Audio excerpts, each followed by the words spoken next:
നിങ്ങളുടെ ഇഷ്ട പരമ്പരകൾ എക്സ്ക്ലൂസീവായി സൺ നെക്സ്റ്റ് ആപ്പിലൂടെ തികച്ചും ഫ്രീ ആയി ഇപ്പോഴേ ആപ്പ് ഡൗൺലോഡ് ചെയ്യൂ. പ്രവാസിയുടെ അമ്മയാവാൻ ഞാൻ തയ്യാറല്ല.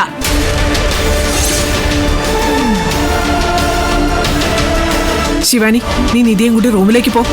അല്ല, പറയാനുള്ളതൊക്കെ പരസ്പരം പറഞ്ഞ് എല്ലാ പ്രശ്നങ്ങളും തീർത്തിട്ട് പോയാ പോരെ? റൂമിലേക്ക് പോകാൻ എനിക്ക് ആരുടെയും സഹായം വേണ്ട. നീ ചെല്ല്. അല്ല, ഞാനൊരു സൈഡിൽ മിണ്ടാതെ നിന്നോളാം. പോകാൻ പറഞ്ഞത്. നിധി, ഞാൻ വരുന്നു. എന്നോടുള്ള ദേഷ്യമാവും ശിവാനിയോട് തീർത്തത്. എനിക്ക് നിന്നോട് ഒരു ദേഷ്യമില്ല വസു. ഈ കുടുംബം കാക്കുന്ന നിന്നോട് എനിക്ക് നന്ദിയും കടപ്പാടും മാത്രമേ ഉള്ളൂ. ഈ കുടുംബം ഇതുവരെ എങ്ങനെയായിരുന്നോ അങ്ങനെ തന്നെ മുന്നോട്ട് പോകും. ഒന്നിനും മാറ്റം ഉണ്ടാവില്ല. ഭഗവാനെ,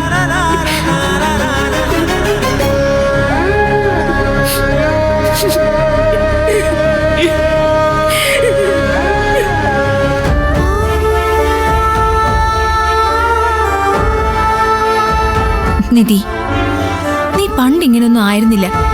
എന്നെക്കാൾ പക്വതയും കാര്യപ്രാപ്തി ഉള്ളവളും ആയിരുന്നു. മനസ്സിൽ നന്മയുള്ളവളായിരുന്നു. ഒരു ഉത്തമയായ പെൺകുട്ടിക്ക് വേണ്ട ഗുണഗണങ്ങളെല്ലാം നിനക്കുണ്ടായിരുന്നു. ആഹാ, ഇപ്പൊ എന്താ എന്റെ ഗുണഗണങ്ങളൊക്കെ വെള്ളപ്പൊക്കത്തിൽ അങ്ങ് ഒലിച്ചു പോയോ? അയ്യോ, അങ്ങനെയല്ല ഞാൻ പറഞ്ഞത്. നിന്റെ ഉള്ളില് ആ പഴയ നിധി ഇപ്പോഴും ഉറങ്ങിക്കിടക്കുന്നുണ്ടെന്ന് എനിക്കറിയാം. ആ നിധിയെ ഉണർത്തി പുറത്തെടുക്കണം. എങ്കിലേ ഈ വീട്ടിൽ നിനക്ക് പിടിച്ചു നിൽക്കാൻ പറ്റൂ. ഗൗതം സ്നേഹിക്കുന്നവരെ നീയും സ്നേഹിക്കണം. ഗൗതം അമ്മ എന്ന് വിളിക്കുന്ന വസുന്ധരാന്റിയെ നീ കൺകണ്ട ദൈവമായിട്ട് കാണണം. വസുന്ധരാന്റിയുടെ ഫോട്ടോയിൽ നോക്കി വണങ്ങി വേണം നിന്റെ ഓരോ ദിവസം തുടങ്ങാൻ. അതെ, നീ ആദ്യം ഞാൻ നിനക്കയച്ച ഫോട്ടോസ് നോക്കി ഒരു ചെക്കനെ കണ്ടുപിടിച്ച് പറ. ഇവിടുത്തെ കാര്യങ്ങൾ നോക്കാനേ എനിക്കറിയാം. ആരെ വണങ്ങണമെന്നും പൂജിക്കണമെന്നും ഞാൻ തീരുമാനിച്ചോളാം.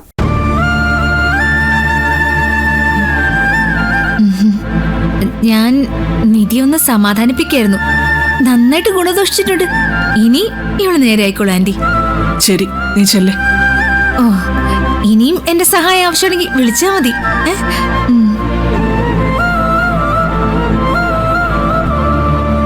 എന്റെ സംസാരം നിന്നെ വേദനിപ്പിച്ചു എന്ന് എനിക്കറിയാം മോളെ.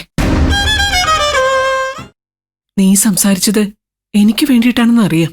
എന്നാലും എന്റെ പെരുമാറ്റം ക്രൂരമായിപ്പോയി. സാരമില്ലമ്മ, എന്റെ ഒരു പ്രതിജ്ഞ ഉണ്ട്. അമ്മയും ഗൗതവും ഒക്കെ എത്രത്തോളം വേദനിക്കുന്നുണ്ടെന്ന് എനിക്കറിയാം. അത്രയൊന്നും വരില്ല എന്റെ സങ്കടം. വസുവിന് നീ ഒരു ശത്രുവായി കാണരുത്. അതേ എനിക്ക് പറയാനുള്ളൂ. ഞാൻ ആന്റിയല്ല, ആന്റി എന്നെയാ ശത്രുവായിട്ട് കാണുന്നത്. എന്നാലും ഗൗതം അമ്മയെ കാണുന്നത് അവളെയല്ലേ.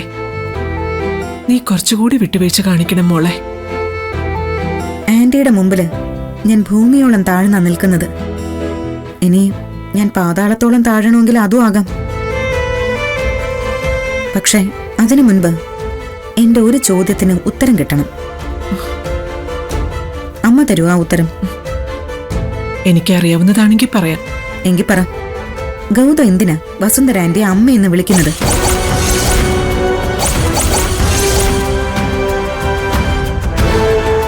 ആ വിളിക്ക് പിന്നിൽ ഞാൻ അറിയാത്ത എന്തെങ്കിലും രഹസ്യമുണ്ടോ? ഏയ്, എന്ത് രഹസ്യം? ഒരു രഹസ്യമില്ല.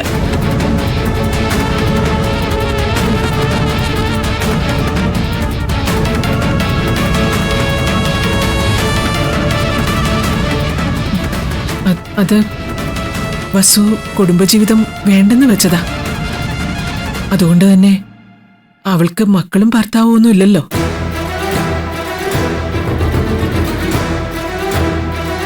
കുഞ്ഞിലെ മുതല് ഗൗതമിനെ അവൾക്ക് വലിയ ഇഷ്ടായിരുന്നു. അവൻ ആദ്യം അമ്മയെന്ന് വിളിച്ചതും അവളെയാ. അവൾക്ക് വിഷമാവണ്ടല്ലോ എന്ന് കരുതി ഞങ്ങളത് തിരുത്തിയില്ല. അതല്ലാതെ നീ സംശയിക്കുന്നത് പോലെ ഒന്നുമില്ല മോളെ. അതിന് ഞാൻ എന്തെങ്കിലും സംശയിക്കുന്നുണ്ടെന്ന് അമ്മയോട് പറഞ്ഞില്ലല്ലോ. നിങ്ങൾ തമ്മില് ഒരു 30 വർഷത്തെ കണക്ക് പറച്ചില് ഞാൻ പലപ്പോഴും ശ്രദ്ധിച്ചിട്ടുണ്ട്.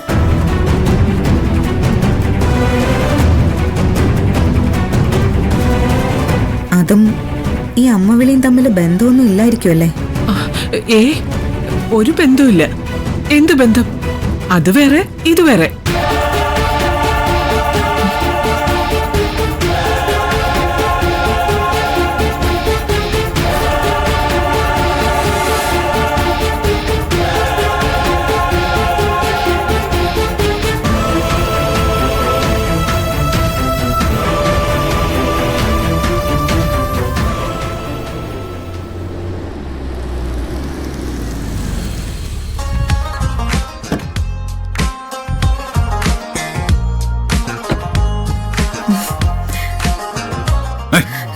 എന്റെ ബാഗ് ഇവിടെ വരെ കൊണ്ടുവരാമെങ്കിൽ അകത്ത് കൊണ്ടുവരാൻ എനിക്കറിയാം. ഓ പിന്നെ വലിയ ജാടയൊന്നും വേണ്ട, ഇങ്ങോട്ടാ.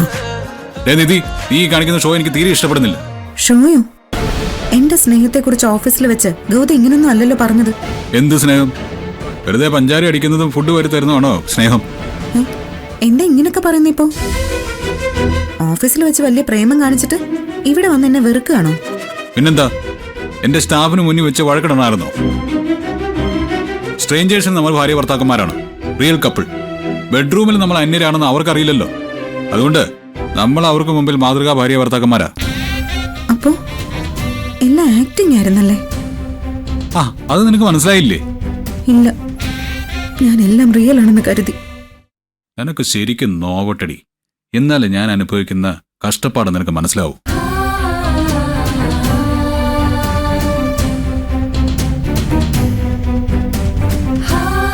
ആ അമ്മേ,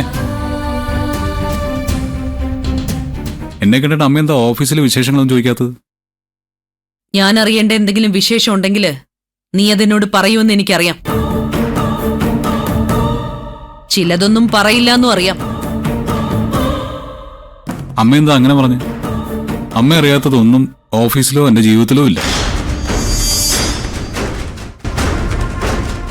അമ്മയ്ക്ക് എന്നോട് എന്തോ നീരസമുണ്ട്. മുമ്പ് ഞാൻ വന്ന ആ ചായ എടുക്കാൻ ഏർപ്പാടാക്കുന്നതൊക്കെ അമ്മയായിരുന്നല്ലോ. ഇപ്പോ അമ്മ ആകെ മാറി. മാറിയത് ഞാനല്ല. പിന്നെ ഞാനാണോ? എനിക്കറിയില്ല.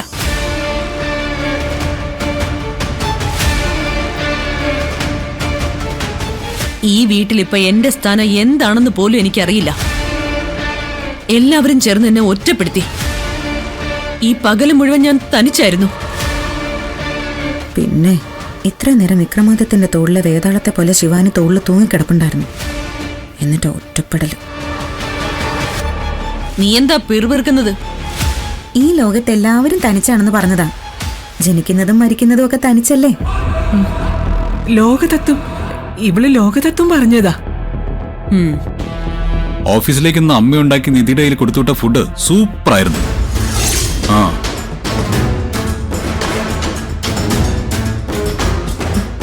നന്ദി മുഴുവൻ ഇവളോട് പറഞ്ഞാ മതി. കാരണം നിധിയല്ല ഉണ്ടാക്കിയത്.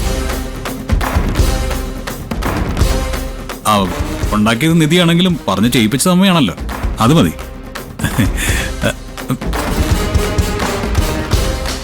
ഉണ്ടാക്കിയത് ആരായാലും ഭക്ഷണം നന്നായ പോരെ.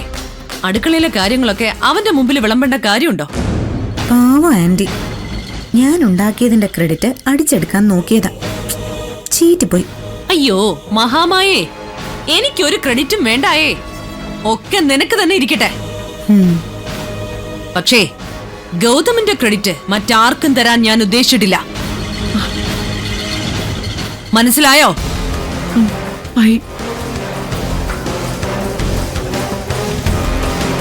ആ പറഞ്ഞതിൽ എന്തോ ദുരൂഹത ഉണ്ടല്ലോ. ദുരൂഹതയില്ല, മണ്ണാങ്കട്ടയില്ല. നീ ഗൗതമിന് ചായ എടുക്ക.